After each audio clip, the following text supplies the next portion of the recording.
Allah subhanahu wa ta'ala says in Quran that the people who have true khashiyat are the ones who are ulama. Innama yakhshallaha min ibadihil ulama. So it means that a thing that complements the love, the thing that complements the khashiyat, the thing that complements the taqwa is ilm. Ulama is the plural of alim, and alim is a person who has ilm. So one thing that helps us retain that nur, which drives us to be in love with Allah subhanahu wa ta'ala, that drives us to have that khashiyat of Allah subhanahu wa ta'ala, that makes us the person of taqwa, is complemented by us having ilm.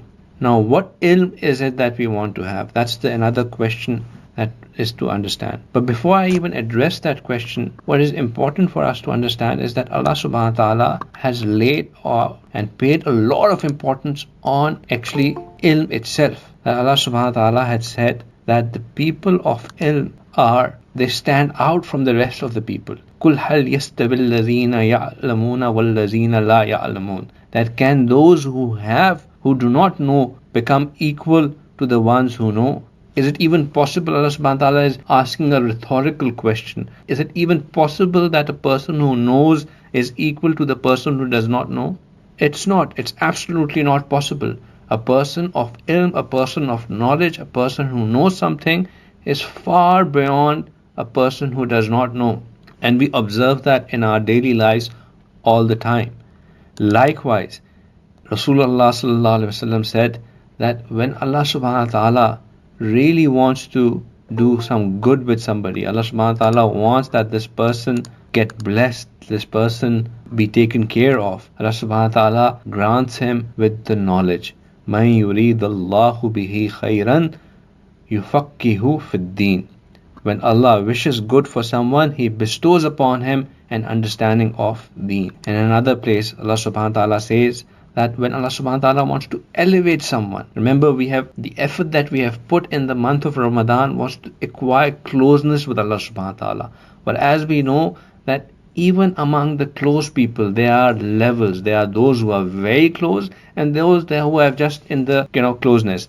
Even among friends, there are friends who there are a number of people we are friends with, but there are few friends who are very close to us, very intimate, very personal with us. Likewise, the closeness with Allah subhanahu wa ta'ala also comes with darajat. And Allah subhanahu wa ta'ala speaks about that darajat. Allah subhanahu wa ta'ala says that I elevate people in their ranks because of their iman and because of their knowledge. Yarfa'illahu allazina amanu minkum wallazina utul ilma darajat. That Allah will raise those in ranks who believed and are given knowledge. So it's the knowledge is a criteria for coming closer to Allah subhanahu wa ta'ala. Now that we are coming out of Ramadan and we want to ensure that we preserve that nur, we need to ensure that we get ourselves hooked with ilm. We get ourselves hooked with places where we can acquire knowledge. We get ourselves hooked with areas which give us information. And what information is it? What knowledge is it that we are talking about over here? For that, if we go to Surah Rahman, Surah Rahman is a very good starting point for that. Allah subhanahu wa ta'ala starts Surah Rahman and says, Bismillahir Rahmanir Rahim, Ar-Rahman, Allamal Quran, Khalaqal Insan, Allamahul Bayan. Allah subhanahu wa ta'ala introduces himself as Ar-Rahman, and then he straight away says that he is the one who taught Quran, Allamal Quran. And after mentioning the fact that he taught Quran, he mentioned that he has also created insan, Khalaqal Insan. And he gave him the rest of the knowledge by Allamahul Bayan. Mufassirin have done a great research on this as to why Allah subhanahu wa ta'ala has mentioned Quran even before mentioning Allamal Quran, even before mentioning Khalaqal Insan. And the reason that they state, and there are multiple reasons that are given for it, and one of the reasons they state is because Allah subhanahu wa ta'ala wanted to emphasize that with your creation, your success is dependent upon you acquiring knowledge, and that knowledge that helps you become successful is the knowledge that is given through Quran. We are all very clear with the concept of success and failure. We all know that there is something as success and failure. We do certain things they make us successful, we do certain things that lead to us being a failure. The criteria for a Muslim, the criteria for a moment which we all are trying to be, the criteria of success and failure for us is not success and failure in this world. The criteria for success for us is what will happen to us in the hereafter. Whether we would get our book of deeds in our right hands or whether we would get it in our left hand. That is the success and failure criteria. And that success and failure criteria is dependent upon the actions that we do in this world.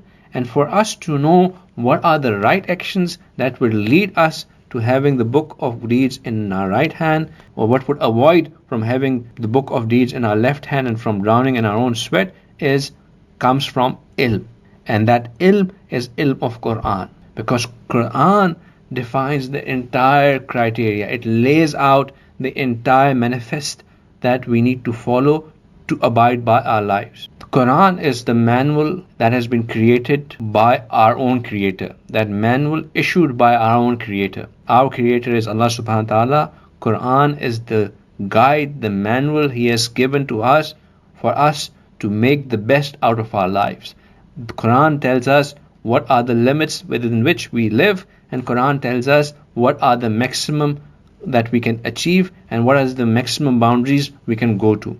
If we start going beyond the boundaries, if we do not have this ilm that where the boundaries are set, then there's a great chance that we will cross those boundaries, and crossing those boundaries will lead to destruction. And as I already explained, that destruction in the law is not in this world, that destruction manifests itself in the hereafter.